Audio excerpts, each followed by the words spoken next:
এই পৃথিবীতে জন্মেছি একা, আর পৃথিবী ছেড়ে যেতেও হবে একা। আর দুঃখ পেলেও একা, মন খারাপ হলেও একা। কঠিন পরিস্থিতিতে নিজেকে সামলাতে হয়ও একা, তাই নিজের ব্যক্তিগত ব্যাপার নিজের কাছে রাখাই ভালো।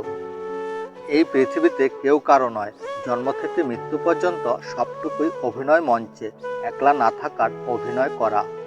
তবুও এই পৃথিবীতে বেঁচে থাকার জন্যে আমাদের প্রত্যেকের জীবনে কিছু চাওয়া পাওয়া, কিছু স্বপ্ন দেখা নিয়ে বেঁচে থাকার নামেই জীবন। বাস্তব জীবনে যদি কিছু করতে চাও তাহলে অবশ্যই স্বপ্ন দেখতে হবে এবং কঠোর পরিশ্রম করতে হবে। জীবনে কখনো স্বপ্ন দেখা বন্ধ করতে নেই। মানুষের জীবনে স্বপ্নে একমাত্র শক্তি আছে, যা মানুষকে বেঁচে থাকতে বাধ্য করে। স্বপ্ন দেখা যায় কিন্তু ধরা যায় না। জীবনে স্বপ্ন ভাঙা যায় কিন্তু গড়া যায় না। কাউকে মন দেওয়া যায় কিন্তু মন ফেরত নেওয়া যায় না। ভালোবাসা সৃষ্টি করা যায় কিন্তু শেষ করা যায় না। এই দুনিয়াটা বড়ই অদ্ভুত, তাই না? আমরা বাস্তবে যা পাই না, কল্পনা সেটা মনের মতো করে সাজিয়ে নিই। আসলে আমাদের স্বপ্নগুলো প্রতিদিন পাল্টায়, কারণ আমরা বেশিরভাগ মানুষই মধ্যবিত্ত পরিবারের সন্তান। ঘুমের সময় যে স্বপ্ন দেখি সেটা ভেঙে গেলে কষ্ট হয় না, কিন্তু বাস্তব জীবনে স্বপ্ন ভেঙে গেলে সত্যি খুব কষ্ট হয়। এই পৃথিবীতে স্বপ্নের জগৎ তাদের কাছে সুন্দর, যারা এখনো বাস্তবের সাথে ধাক্কা খায়নি।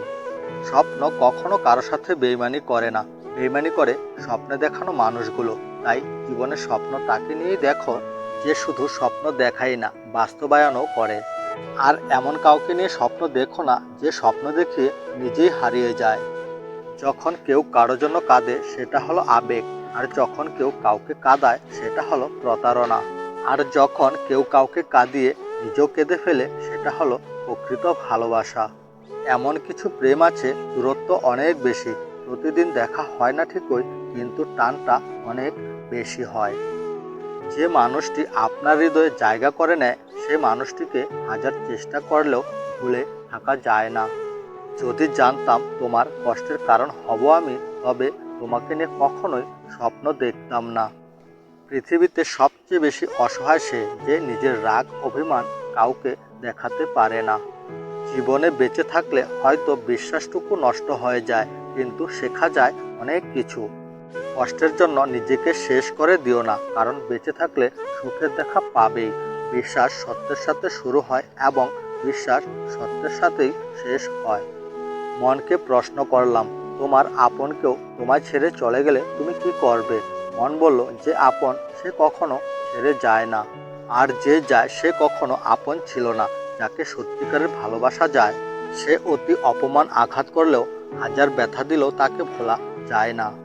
কাউকে একবার মন থেকে ভালোবেসে দেখবে, তাকে ছাড়া বেঁচে থাকাটা মৃত্যুর চেয়েও কঠিন মনে হবে। যদি কোনো সম্পর্ক সময়ের সাথে সাথে পাল্টে যায়, তাহলে বুঝে নিও সম্পর্কে ভালোবাসা নয়, প্রয়োজন ছিল। প্রেম আর মোহের মধ্যে পার্থক্য থাকে। বাস্তবে যা প্রেম তা কখনো মোহ নয়। প্রেমের জন্ম করুণা থেকে হয়, আর মোহের জন্ম লোভের থেকে। প্রেম মুক্তি দেয়, মোহ আবদ্ধ করে। তাই প্রেম হলো ধর্ম আর মোহ হলো অধর্ম। ভগবান শ্রীকৃষ্ণ বলেছেন, তুমি যাকে ভালোবাসো সেও তোমাকে ভালোবাসবে, এমন কোনো নিশ্চয়তা নেই। ভালোবাসা কোনো ধন প্রাপ্তির মোহ নয়, জোর করেই তাকে পাবে। মন থেকে ভালোবেসে যাও, বাকিটা সময় বলে দেবে। মানুষের জীবনে সব অনুভূতি গন্তব্য খুঁজে পায় না, কিছু অনুভূতি অন্তরে রাখাই শ্রেয়। সব দুঃখ প্রকাশ করতে নেই। জীবনে সুখ চাওয়াটা খুব সহজ, কিন্তু পাওয়াটা অনেক কঠিন, এটাই বাস্তব। সব দুঃখ প্রকাশ করতে নেই, তার চেয়ে গুমরে কেঁদে নেওয়াটাই অনেক ভালো।